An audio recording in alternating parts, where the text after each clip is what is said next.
أثناء درسكم هذا بدأت أتثاءب كثيرا، أتثاءب بالشخير مع صوت شخير وخروج بخار معه ودموع، ثم حسيت بخفة، ثم حسيت بخفة. ما تفسيركم لذلك؟ بارك الله فيكم.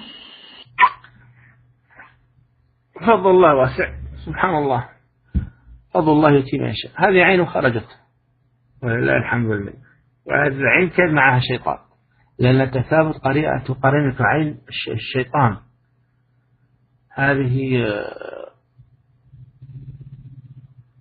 هذه بالنسبة التي خرجت، هذه عين صاحبها شيطان، فهذه الخفة اللي شعرت بها هي عين خرجت في هذه الجلسة الطيبة المباركة، وسبحان الله ذلك فضل الله يتي من يشاء.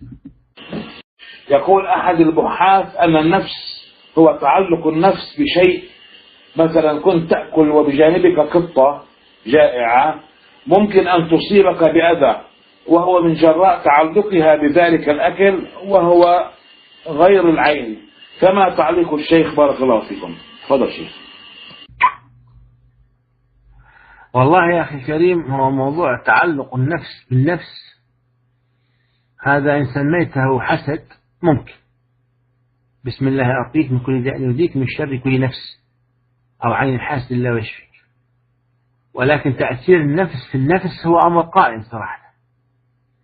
تأثير النفس في النفس أمر قائم، لأن هناك من السحرة من يسحر بنفسه الخبيثة، ومن يؤثر على الناس بنفسه الخبيثة. كيف الإنسان اللي عنده في بيانه سحر، وعنده كاريزما معينة تؤثر في الناس، هذا تأثير نفس في النفس.